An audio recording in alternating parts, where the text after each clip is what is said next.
Bismillahirrahmanirrahim. Assalamualaikum warahmatullahi wabarakatuh. Gimana kabarnya teman-teman hari ini? Mudah-mudahan kita semuanya dalam keadaan sehat walafiat ya. Amin. Hari ini kita akan belajar pelajaran IPA, masih mengenai listrik ya. Untuk minggu lalu kita sudah belajar mengenai arus listrik. Untuk hari ini kita belajar apa lagi ya? Nah, hari ini kita akan belajar tentang terjadinya gejala listrik dan pembangkit listrik. Perhatikan penjelasan berikut ya. Terjadinya gejala listrik.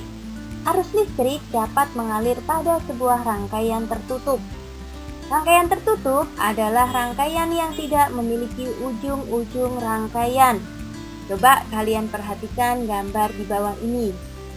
Pada gambar di bawah ini ada dua macam rangkaian. Yang pertama yaitu rangkaian terbuka, yang kedua yaitu rangkaian tertutup. Coba kalian lihat untuk rangkaian yang pertama dulu, yaitu rangkaian terbuka. Rangkaian terbuka merupakan suatu istilah yang digunakan untuk menyatakan bahwa rangkaian tersebut tidak terhubung atau terbuka. Kalian lihat di situ ada kabel yang terputus ya. Terlihat bahwa pada rangkaian terbuka tidak mengalirkan arus listrik sehingga lampu tidak bisa menyala. Kenapa? Karena ada kabel yang terbuka ya. Selanjutnya kalian lihat gambar yang kedua, rangkaian tertutup. Rangkaian tertutup merupakan suatu istilah yang digunakan untuk menyatakan bahwa rangkaian tersebut terhubung atau tertutup. Yang terlihat bahwa pada rangkaian tersebut mengalirkan arus listrik sehingga lampu bisa menyala. Kenapa? Karena kabelnya tertutup, tidak ada yang terbuka ya. Setelah kita belajar arus dan energi listrik pada rangkaian sederhana, pertanyaan yang muncul adalah bagaimana arus atau energi listrik tersebut dihasilkan? Nah, untuk menjawab pertanyaan tersebut, marilah kita pelajari tentang atom, muatan atom, dan pembentukan arus listrik di slide selanjutnya. Selanjutnya, kita pelajari tentang muatan listrik. Semua benda yang kita temui sehari-hari tersusun atas atom-atom yang berukuran amat kecil. Nah, atom tersebut terdiri dari satu, inti atom. Inti atom itu ada dua macam, ada proton dan neutron. Ya. Selanjutnya ada elektron, yaitu yang mengelilingi inti atom. Nah, sekarang apa itu proton? Proton itu adalah yang bermuatan listrik positif, elektron bermuatan listrik negatif, dan neutron tidak bermuatan listrik. Berikut adalah contoh susunan atom secara sederhana. Coba kalian perhatikan gambar di bawah ini.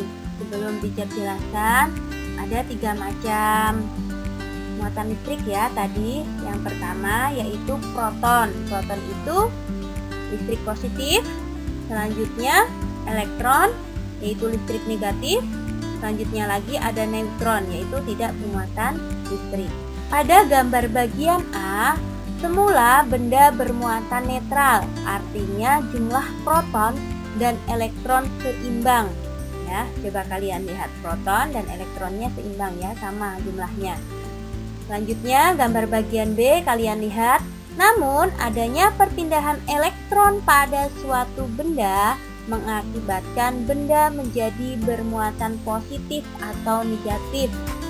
Benda yang kehilangan elektron akan kelebihan proton, sehingga disebut benda bermuatan positif. Kalian lihat pada gambar B itu protonnya tinggal 2 saja, yang sebelumnya ada 3. Selanjutnya lagi, gambar bagian C kalian lihat, adapun benda yang menerima elektron, apa itu elektron? Ya, elektron adalah listrik negatif. akan kelebihan elektron sehingga benda menjadi bermuatan negatif.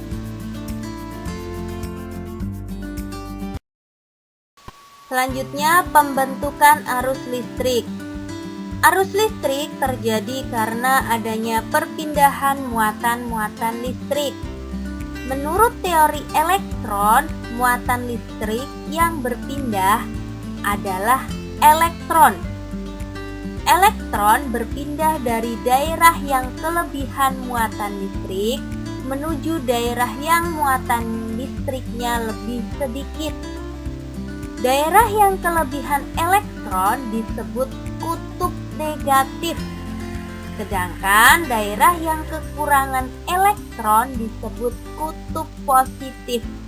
Jadi, elektron mengalir dari kutub negatif menuju kutub positif. Perpindahan elektron disebut dengan arus elektron. Berdasarkan teori listrik, muatan yang berpindah adalah proton. Proton mengalir dari kutub positif menuju kutub negatif. Perpindahan proton disebut dengan arus listrik. Selanjutnya, pembangkit listrik. Energi listrik dihasilkan oleh pembangkit listrik.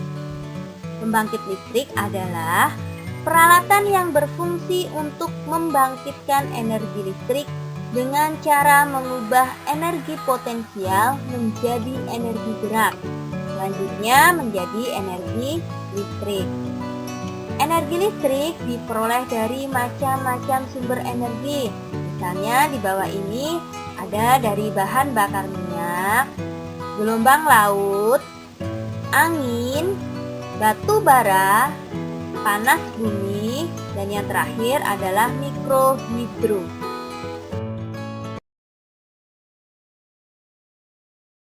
Berikut adalah beberapa contoh pembangkit listrik, antara lain pembangkit listrik tenaga diesel, biasa disingkat dengan PLTD. Yang kedua, pembangkit listrik tenaga air atau PLTA. Yang ketiga, pembangkit listrik tenaga bayu atau angin, disingkat PLTB. Yang keempat, pembangkit listrik tenaga panas bumi atau PLTPB. Yang kelima, pembangkit listrik tenaga surya atau PLTS. Dan yang terakhir, pembangkit listrik tenaga gelombang laut atau PLTGL. Teacher bahas yang pertama, yaitu pembangkit listrik tenaga diesel atau PLTD. PLTD memanfaatkan sumber energi dari bahan bakar solar untuk menghasilkan energi.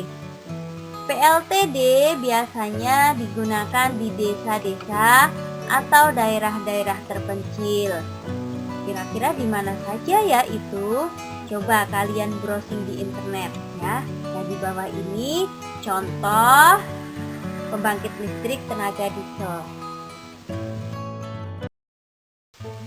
Yang kedua yaitu pembangkit listrik tenaga air atau PLTA. PLTA memanfaatkan arus air yang berfungsi menggerakkan turbin yang terhubung dengan generator. Contoh PLTA antara lain adalah PLTA Gajah Mungkur yang ada di Jawa Tengah, PLTA Singkarak yang ada di Sumatera Barat, dan PLTA Larona di Sulawesi Selatan. Sebenarnya di Indonesia masih ada ya beberapa PLTA yang lain. Nah, di bawah ini teacher kasih dua contoh PLTA yang ada di Indonesia. Yang pertama yaitu PLTA Waduk Gajah Mungkur yang ada di Jawa Tengah. Nah, yang gambar kedua ini adalah PLTA Singkarak yang ada di Sumatera Barat. Sekian pembelajaran kita hari ini. Selamat belajar dan selalu jaga kesehatan ya. Teacher akhiri sekian. Wabillahi taufiq wal hidayah. Wassalamualaikum warahmatullahi wabarakatuh. See you.